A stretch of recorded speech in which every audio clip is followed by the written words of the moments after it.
Mercedes-Benz is one of the oldest and most luxurious car companies in the world, worth around $80 billion.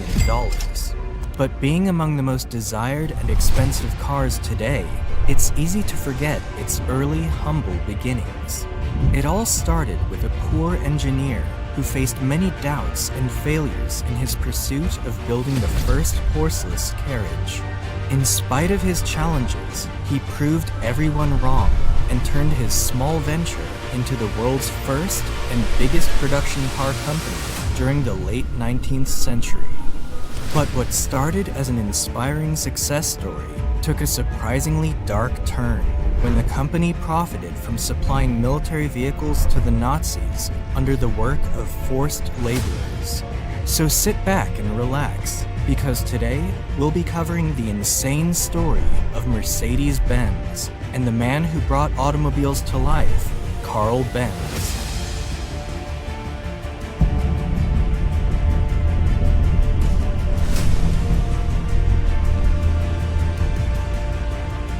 Karl Benz was born in November 1844 in the German town of Mühlberg. Born into a low-class household, his father was a locomotive driver who barely managed to sustain his family enough to get by. However, when Karl turned 2 years old, his father passed away, leaving him and his mother in dire financial straits. Needless to say, Benz's childhood wasn't easy. But despite living in poverty and going to bed with an empty stomach, his mother did everything she could to make sure her son had a good education. Thanks to her, Karl was able to attend school and showed signs of brilliance at a very young age, most notably in chemistry and mechanics. By the time he was 15, Karl decided to follow in his father's footsteps and pass the entrance exam for mechanical engineering at the University of Karlsruhe, where he met a teacher that would eventually play a big role in his life, Ferdinand Rettenbacher. Rettenbacher is regarded as the main figure who transformed mechanical engineering from a workshop-based profession into a technical science in Germany. He was a huge believer that steam engines, which were mostly used for railways and boats at the time, were quickly becoming a thing of the past. Under his teaching, Benz's interest in horseless carriages really started to take off, and being a regular bicycle rider himself, he began tinkering around with his bike, experimenting with possible ways he could create a motorized vehicle. By then, many engineers and inventors had already attempted to create the first automobile, and while a few of them did manage to build self-propelled vehicles, these early inventions weren't fully practical yet. Karl noticed that most of these early vehicles were based on steam engine technology, and under the guidance of Professor Rettenbacher, he soon realized the need for a totally different concept. While many people initially laughed at his vision, he always believed it was possible. He just needed more time to prove it. Thus, after graduating from Karlsruhe at the age of 19, Benz spent the next 7 years working several engineering and construction jobs, and while he struggled to fit in with any of them, he used everything he learned to kickstart his own venture in 1871. At age 27, Karl partnered with a mechanic named August Ritter, and together they began operating an iron foundry and mechanical workshop in Mannheim. At that same time, Benz kept working on his side project, trying to develop a motorized carriage, so having a partner to help him run the business seemed essential. But unfortunately for Karl, his business partner turned out to be unreliable, and after their tools were impounded by local authorities, their company struggled immensely during its first year. Luckily, Karl had also met a woman around that time, Bertha Ringer, who would go on to become his wife a few years later. Born into a wealthy family, Bertha was a woman of strong values and couldn't stand to see her fiancé's efforts being wasted by his business partner. So, she decided to use her own dowry to buy out Ritter's entire share of the company, placing her and Karl in full control of the business. Together, they were able to turn the situation around and keep the business afloat during the next 10 years. Despite all the struggles, it was during this period Karl was able to show his true genius, making major developments and breakthroughs in his side experiments, most notably developing a gasoline two-stroke engine in 1879. To earn more revenue, he also began to patent his inventions, such as his engine speed regulation system, ignition via a battery system, spark plug, carburetor, clutch, gear shift, and a water radiator. With these designs, Karl was not only getting closer to achieving his dream of a horseless carriage, but they also allowed him to add more products that he could sell from his business. However, the business wasn't going as well as he had hoped. You see, the production costs from Karl's venture had risen so much, the banks demanded that it be incorporated. This forced him to associate with other investors and eventually turn his business into a joint stock company in 1882. At the end, Karl was left with only 5% of his company's shares and thus was downgraded from his position. To make matters worse, his ideas were no longer taken into account when the company designed new products. In fact, he had no say whatsoever in the company anymore. Frustrated and hurt with this arrangement, Karl packed up his things and left the corporation the following year.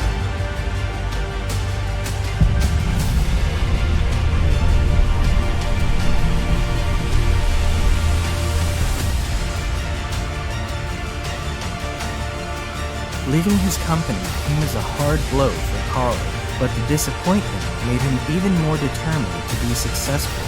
His longtime passion for bicycles would bring him to Max Rose and Friedrich Wilhelm, two men who owned a bicycle repair shop in Mannheim. Together, they established Benz & and focused on manufacturing industrial machines and stationary gas engines.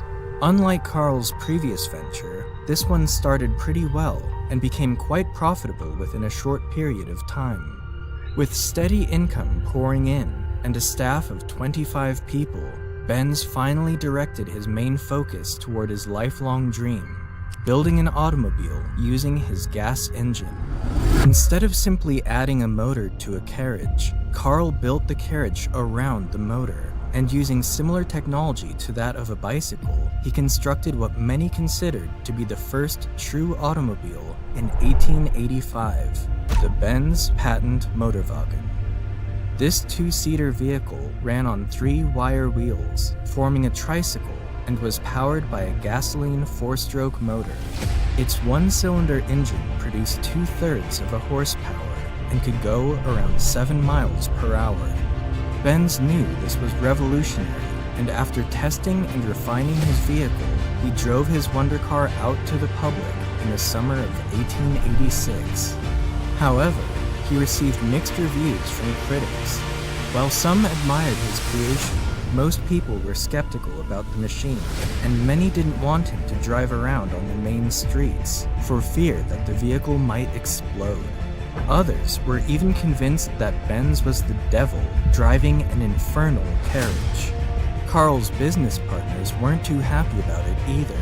His obsession with the automobile kept him away from his work, and they couldn't see how his invention could be of use. Why would anyone buy such a machine? They argued. It's no quicker than a horse, it can break down easily, and it can run out of fuel. Nevertheless, Karl Benz was convinced that his horseless carriage was the future and began manufacturing cars for sale in 1888, the first person in the world to do so.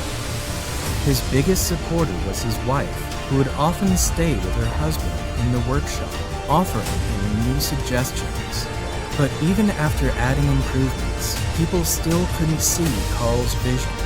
On the other hand, the few people who bought the cars could only use them to cover short distances, and even with that, they needed mechanics to be with them at all times. It also didn't help that they were very expensive, leaving them only accessible to the rich and elite, and even many members of the so-called elite didn't fancy them because they were so loud and messy. With that being said, one thing was clear. Karl needed to convince the world that the automobile was here to stay.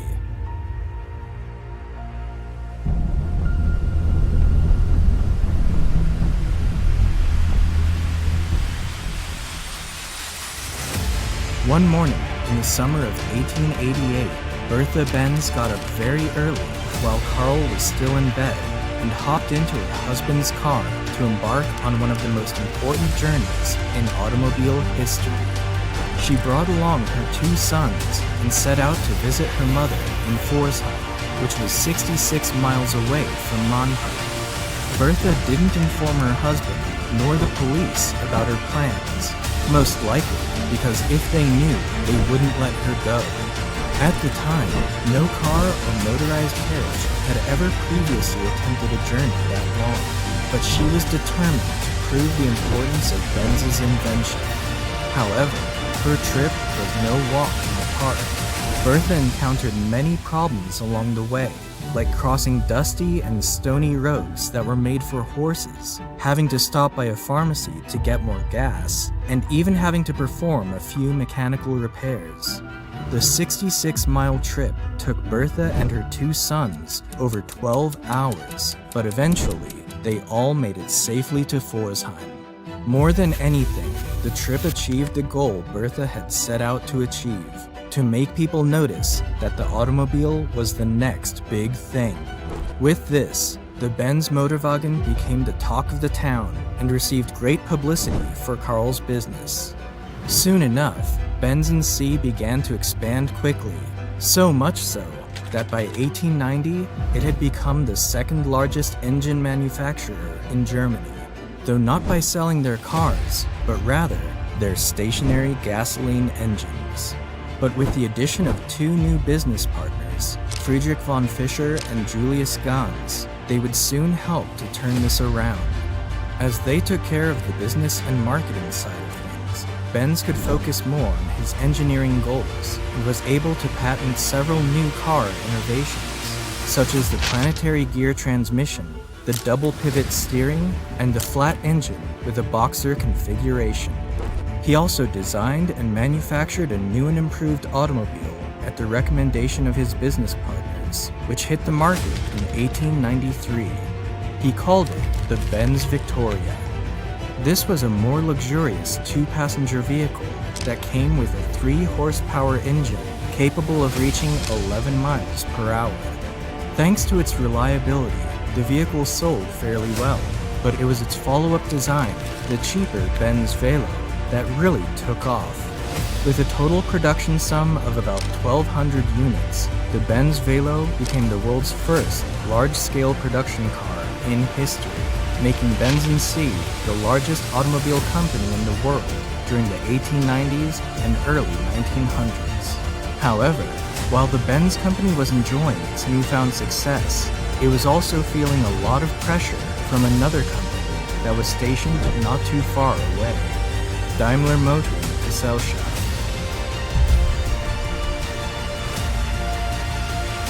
Now before we go on to the next chapter, I want to thank today's sponsor who made this video possible, Course Careers.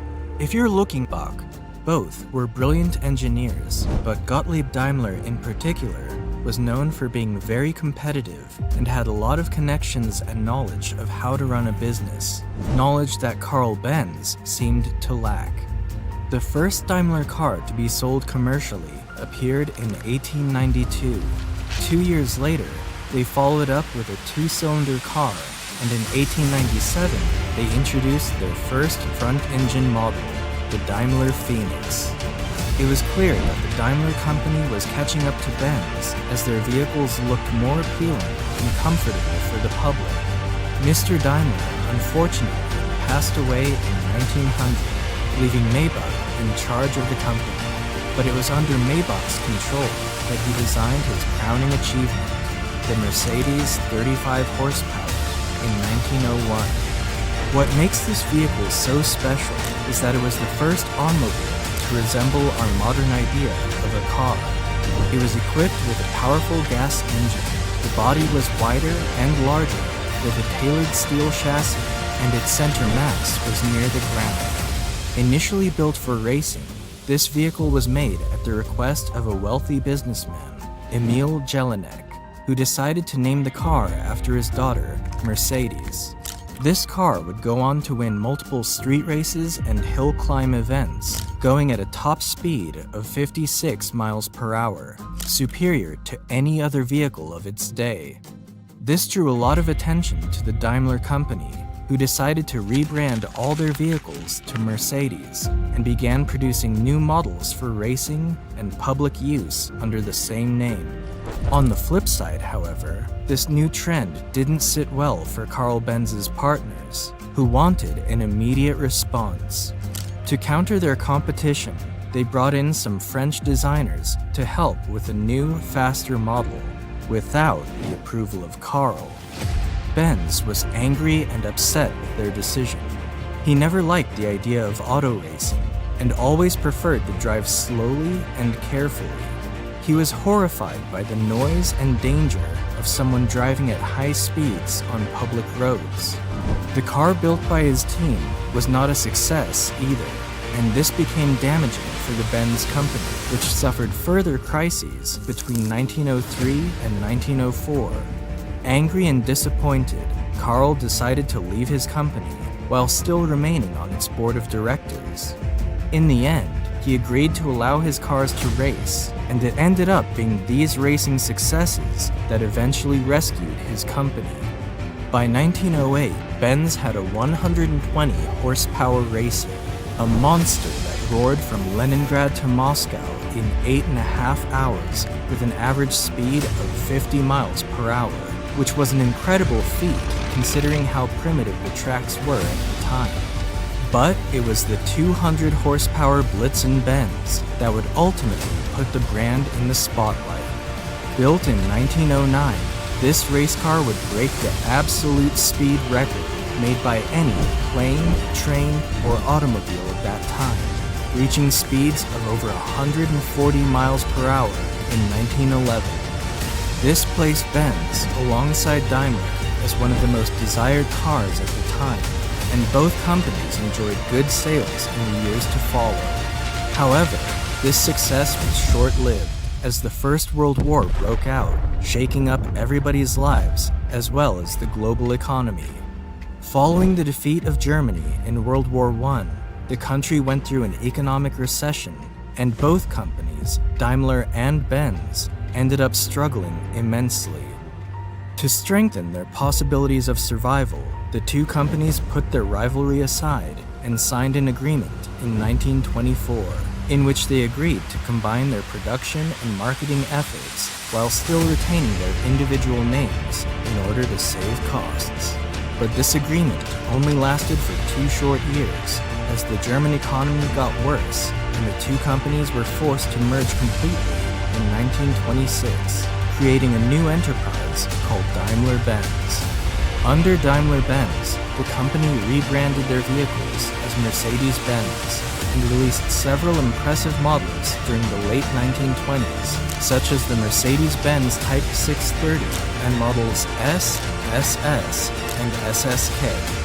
One of their best and brightest engineers who helped develop these vehicles was Ferdinand Porsche, whose name would later become quite famous in the car industry.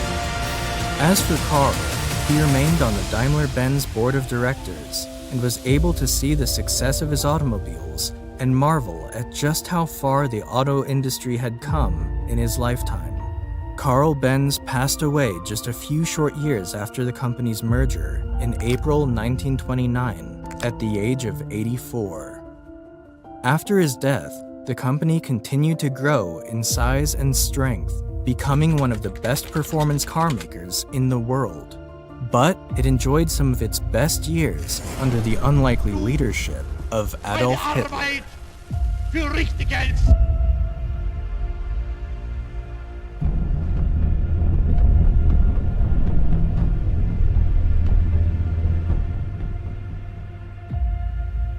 When Hitler rose to power in Germany in 1933, He wanted to showcase German engineering and technology to the world, hoping to elevate his political standpoint above those of his contemporaries.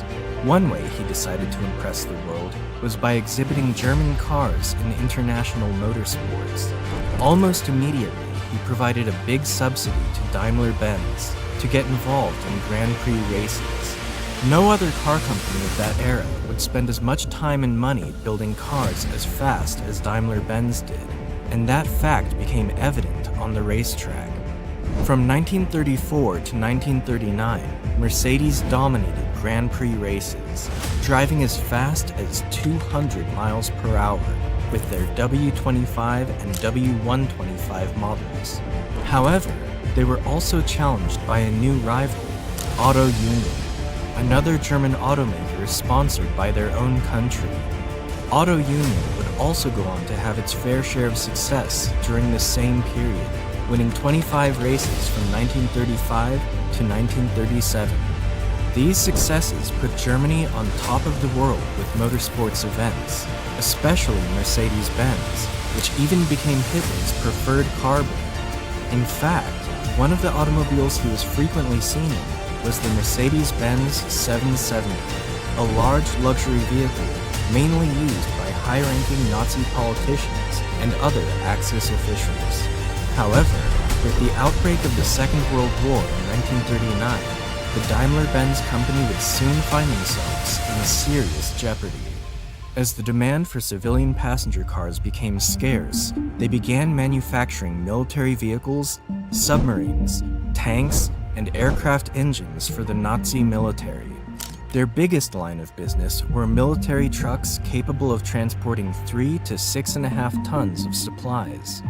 By 1942, they stopped producing public cars altogether, as all their resources were directed toward the war effort, and as the war escalated, new staff were needed to handle the increased armament production. Since the entire workforce were now fighting on the front lines, Daimler-Benz started recruiting women in order to keep up with their required unit volumes. However, this still wasn't enough to meet the demand, so the company resorted to using forced labor. These prisoners of war, abducted civilians, and detainees from concentration camps were housed close to the plants and forced to work long hours under immense pressure from the Germans.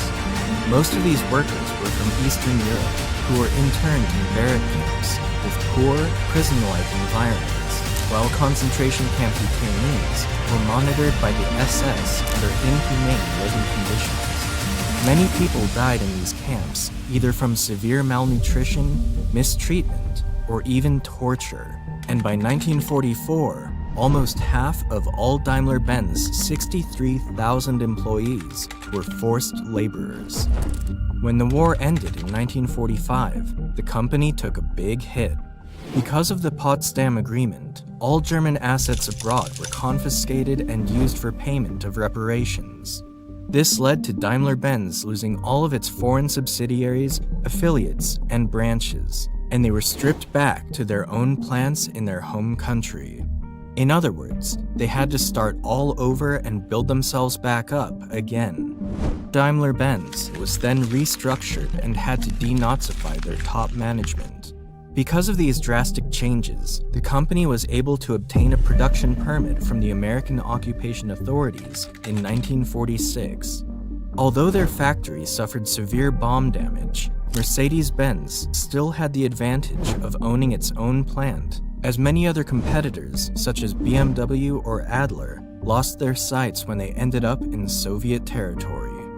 The Mercedes-Benz company then focused their efforts on producing ambulances, police patrol vehicles, and delivery vans based around their 170V models, and used one of their plants as a repair facility for US military transports.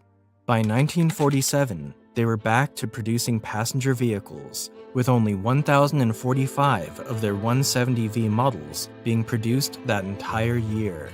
But even under these less than ideal conditions, Daimler-Benz still managed to turn a profit just 1 year later. By the 1950s, Mercedes-Benz was able to regain much of its influence, making a strong comeback in motorsports events as well as achieving successful sales worldwide. So much so that by 1954, the company had already profited over $1 billion. Over the years, Mercedes has completely shifted their image and has become one of the most valuable car brands in the world. However, none of that would have been possible without Karl Benz, who, in spite of his humble background, challenges, and critics, had the courage and determination to turn his dream into a reality. Thank you guys for watching. Hope you enjoyed the video, and please don't forget to like and subscribe. Until then, I'll see you in the next one.